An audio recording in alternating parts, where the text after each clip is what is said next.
Assalamualaikum warahmatullahi wabarakatuh. Bu Diana akan menyampaikan selamat kepada anak-anak semua karena sudah memasuki bangku kelas 8. Semoga ilmu yang didapatkan dapat bermanfaat untuk anak-anak semuanya. Untuk materi IPA pada tahun kedua ini, yang pertama yaitu gerak benda.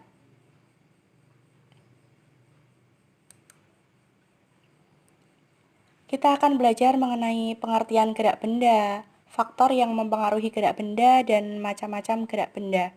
Yang pertama yaitu pengertian gerak benda. Tentu anak-anak sudah tahu apa itu pengertian gerak benda. Sebuah benda dikatakan bergerak bila benda itu berpindah kedudukan terhadap benda lainnya, baik berupa kedudukan yang menjauhi maupun mendekati. Yang kedua, faktor yang mempengaruhi gerak benda. Ada 3 faktor yang mempengaruhi gerak benda. Yang pertama, bentuk benda. Bentuk benda bermacam-macam, ada benda yang berbentuk lingkaran, kotak, dan segitiga. Sebagai contoh, roda berbentuk lingkaran. Nah, benda yang berbentuk lingkaran akan mudah bergerak, demikian juga dengan bola.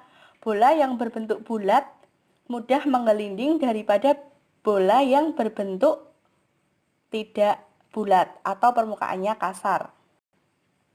Yang kedua yaitu ukuran benda.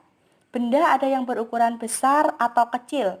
Ukuran benda dapat mempengaruhi gerakannya.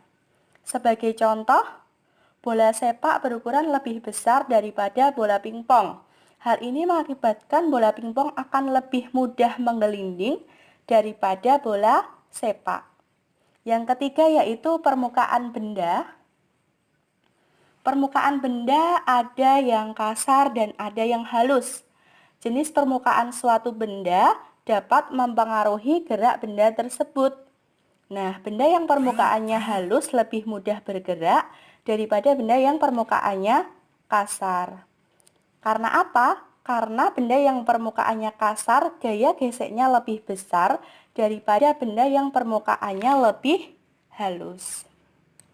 Kita lanjutkan. Macam-macam gerak benda. Benda dapat bergerak menurut keadaan benda dan menurut lintasan benda. Yang pertama, gerak menurut keadaan benda.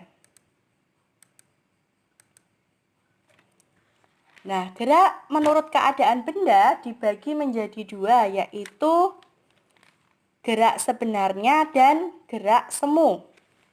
Gerak sebenarnya adalah gerak yang benar-benar terjadi, ditinjau dari titik aman yang diam. Contoh gerak sebenarnya yaitu yang bisa anak-anak amati ketika kelapa jatuh dari pohonnya dan mobil bergerak meninggalkan tempat awalnya. Selanjutnya ada gerak semu. Gerak semu adalah gerak tidak nyata yang dihasilkan karena gerakan pengamat. Jadi benda itu sebenarnya diam tetapi terlihat bergerak.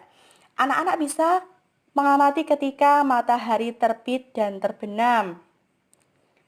Selanjutnya tiang listrik yang kelihatan bergerak bila diamati dari dalam mobil yang sedang melaju. Sebenarnya tiang listrik itu hanya diam tetapi terlihat bergerak. Makanya dinamakan gerak semu. Selanjutnya gerak menurut lintasan benda. Nah, gerak menurut lintasan benda ini ada 3 macam. Gerak lurus, gerak melingkar, dan gerak parabola. Tentu anak-anak sudah familiar dengan semuanya. Kalau gerak lurus itu gerak yang lintasannya berupa garis lurus. Sebagai contoh yaitu gerak kelereng di atas lantai dan gerak kereta api saat meninggalkan stasiun. Contoh lain yaitu gerak jatuh bebas juga bisa. Selanjutnya gerak melingkar. Gerak melingkar adalah gerak yang lintasannya melingkar. Sebagai contoh gerak jarum jam, gerak baling-baling kipas angin, dan gerak ban mobil pada saat berjalan.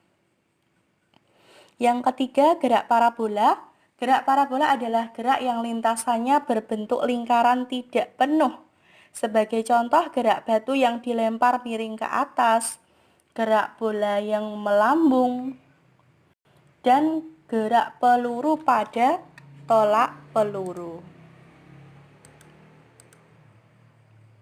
Baik, sekian materi gerak pada pagi hari ini. Bu Diana lanjutkan besok. Banyak kekurangan saya mohon maaf. Assalamualaikum warahmatullahi wabarakatuh.